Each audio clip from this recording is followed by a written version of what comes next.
Yo, what's going on guys? Welcome to my Legendary Hector unit review video. I think most of us were pretty surprised to see Hector as the new legendary hero, mainly because he already had an alternate earlier this year, and he's supposed to be part of True Legends Round 2. Yeah, there's going to be a lot of Hectors, and that's fine with me. I love Hector, everybody loves Hector, and there's 5 villains in the game, so we need 5 Hectors. But yeah, anyways, let's analyze his stats and skills and see how good he really is.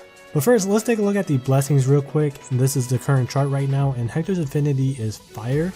He grants plus 3 HP and plus 2 attack to fire blessed allies. I can't really give you a definitive answer on who to give the fire blessings to, because the simple answer is, well, you can bless anyone you want. However, my recommendation would be to give the fire blessing to any red unit that would benefit from the extra attack. My rule of thumb for blessings is to always give to a unit that can cover the legendary hero's color or weakness first. So in this case, you should bless a red, then eventually bless a blue or colorless until you got yourself a nice little fire rainbow team. Also, Hector is an axe armoring unit. He's the 3rd one so far. There's OG Hector, Valentine's Hector, and now Legendary Hector. I guess we'll compare the 3 Hectors since they are just so similar. So judging these 3 solely on their base stats only, Legendary Hector I would say has the best stat line out of the 3. Legend Hector has 5 more total physical bulk, 1 less magical bulk, 2 more attack, and 2 more speed than Valentine's Hector. He has more of everything except for magical bulk, but it's only 1 less, so it's not really that big of a deal.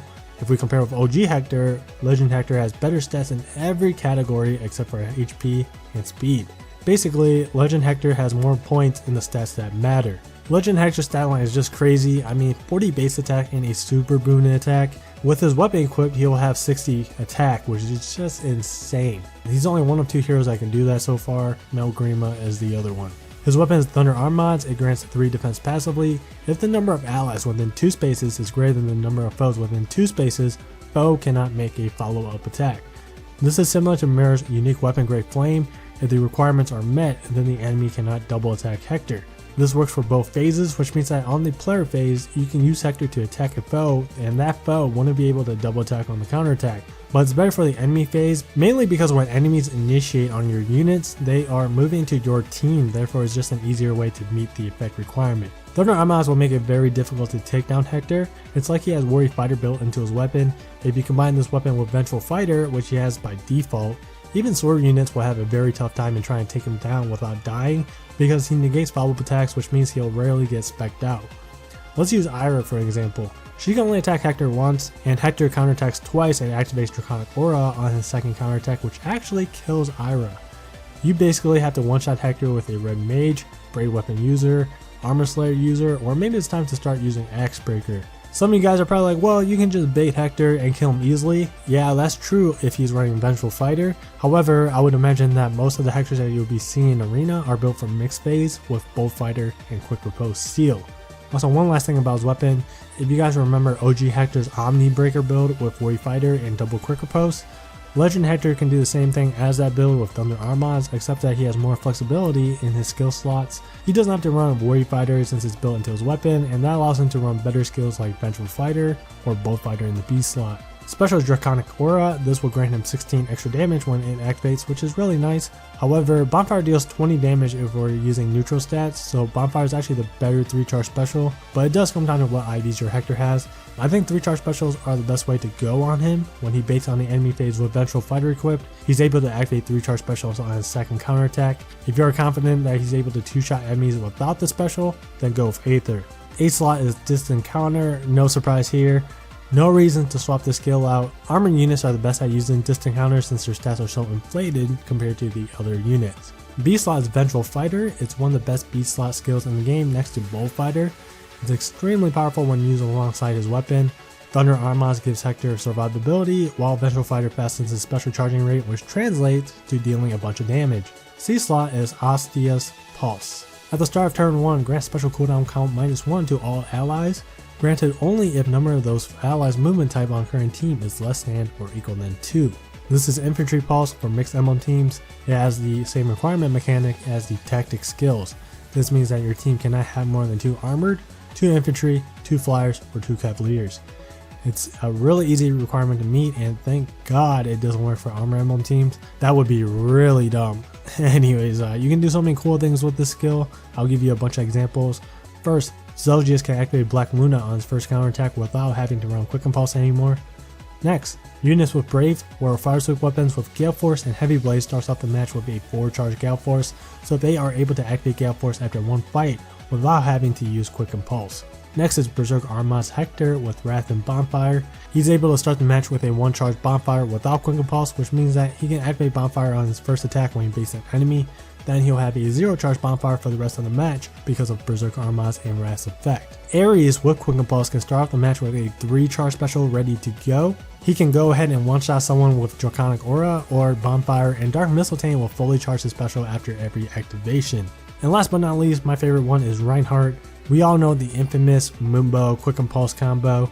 With Ostia Pulse, Reinhardt can run Mumbo without Quick Impulse, or he can run Luna instead with Quick Impulse. Those are just some of my Ostia Pulse ideas that I came up with so far. If you have any other ideas, then let me know in the comments. I think Legend Hector is one of the best units in this game right now. He's up there with the other deities like Zelgius and Howling Jacob. Hector is the total package. He deals insane amounts of damage, has high survivability, scores high in arena, has a near perfect base kit, and his unique C skill, Ostia Pulse, brings tons of utility to the table and opens up many creative ways of building mixed Emblem teams. If you don't plan to use him and want to use him as skill fodder, then he's amazing for that as well. He has Distant Counter and Vengeful Fighter. I would recommend using him as Vengeful Fighter fodder if you're going to use him as skill fodder, since that's the rare skill. If you are trying to summon him for Distant Counter, I would wait for Hector and Matthew's Bound Hero Battle event. That event is coming out on the 5th of July, and you'll have a better chance of summoning Distant Counter fodder from that BHB banner. Best boon for him is obviously attack. That's his super boon and will increase his BST from 174 to 175 into the next bin. Best bane is for sure speed. That's his most disposable stat. Minus speed and plus anything is honestly pretty good for him. As for builds, this would be his budget set. Is his default set with swapping the assist slot and a flexible seal. You can run anything you want in the seal slot. He doesn't necessarily need close defense or distant defense because Thunder Armads already gives him so much survivability, but if you want to prevent him from getting like one-shotted by a red mage or something, then distant defense is an option. In the special slot you got some options. You can give him Bonfire instead of Draconic Aura, or you can give him Aether if you want to maximize arena scoring. His best build is of course the infamous Bolt Fighter Quick Approach Seal build.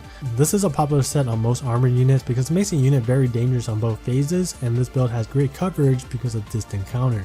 These are the only two builds I have for him. I know they're kind of boring, but they are the best budget and premium builds for him. If you want to get a little bit creative and spice things up, then you can give him Quick Approach Seal and whatever B slot you want. You can give him Defense Res Link with Pivot or something, Vantage with Quick Oppose, Defense with Speed Feint. Miracle is something you can try out and have fun with. It's probably not good, but it can definitely get you some defensive wins since it's never used. Just experiment with him. He's probably the most flexible armored unit so far. Hector is obviously really good, but what about the banner itself? I'm not going to go into too much detail about the banner, but this is probably one of the best legendary banners so far. Every color for the most part has great units, both unit wise and fodder wise. Colorless is probably the weakest one I would say, but it does have its own pros. Elise being the best healer in the game, Robin being the only unit with Red Smoke, and Roy having Bow Valor. The best to summon from is definitely green, then blue or red. It's pretty close between those two colors, then colorless. If you don't mind spending any orbs right now, then this is a great banner to summon from, but remember that it's still only an 8% rate, which is not good, so don't be surprised if you don't summon any 5 stars. Alright, my question for you guys is, if you guys summoned from this banner, let me know how many orbs you spent and how many 5 stars did you get and who.